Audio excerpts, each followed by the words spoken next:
In today's video, we're going to be jumping into everything white balance here on the Sony FS5 for the Sony FS5 beginner's guide. Now, first things first, we're going to be talking about what is white balance. White balance is the process of removing unrealistic color cast so that objects which appear white in person is rendered white in your video. Now that we know what white balance is, now where is white balance located here on the FS5? Like many of the settings here on the Sony FS5, there's going to be a couple of spots where you can reference to the white balance.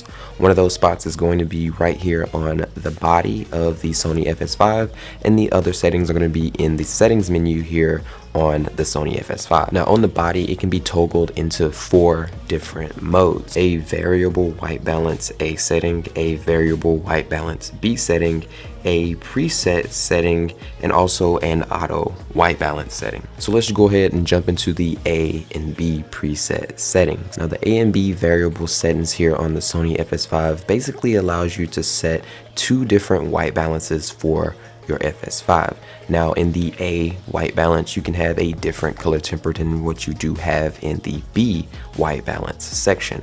Now with these white balance A and B variables, you're going to be using the white balance set button here on the Sony FS5.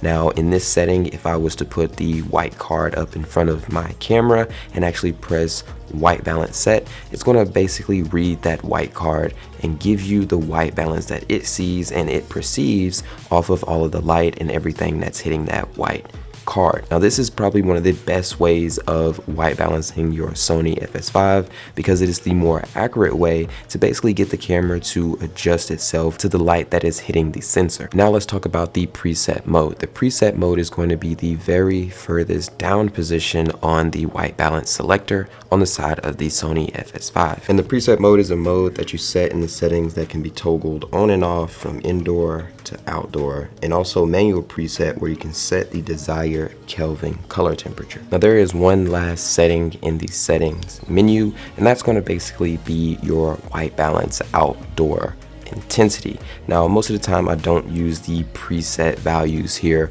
on the FS5, so I don't really mess with this and it stays at 0. Now with all that being said and what we just went over, you're basically off to the races to white balance your FS5. Now let's jump into some of the reasons that your white balance may change or your white balance can't be changed when using the FS5. The only time your white balance can't be changed is if you were shooting in S-Log, where the image it gives is based off of the color mode you are in. If you're in S-Gamut, S-Gamut 3, S-Gamut 3 Cine, they all have preset color temperatures associated with them that lock in your white balance Kelvin to either 3200, 4300 or 5500 Kelvin. Now you will only use these modes if you were shooting in S-Log 2 or 3, so these necessarily won't transfer over to any other picture profile mode that you're going to be using here on the FS5. It's only if you're using that S-Gamut 3, S-Gamut 3 Cine where you're going to have those preset color temperatures that you can't change the FS5 from. And the last setting, guys, but definitely not least, is going to be the auto white balance. Now I don't use too much of the auto white balance, but I will tell you guys some of the pros and cons to using auto white balance here on the FS5. Now auto white balance is good for beginners, and this is a beginner's guide to the Sony FS5.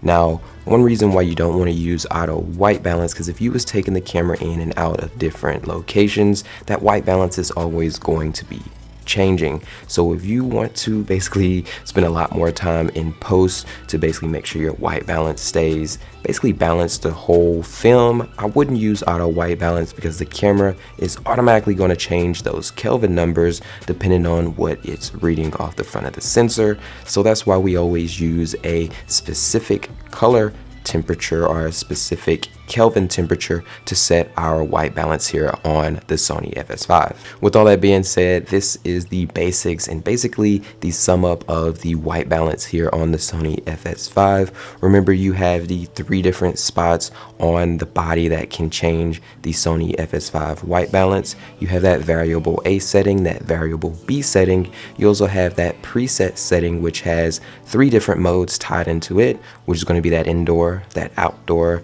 and you're also going to have that white balance manual set, which is basically what you probably want to use majority of the time when actually having it in that preset mode. All in all, hopefully this series is helping you guys out. If it is, make sure you guys keep hitting that like button, because that tells me that you guys are enjoying the videos. If you're just hoping to be new, make sure you hit that subscribe button, and I'll see you guys on the next one.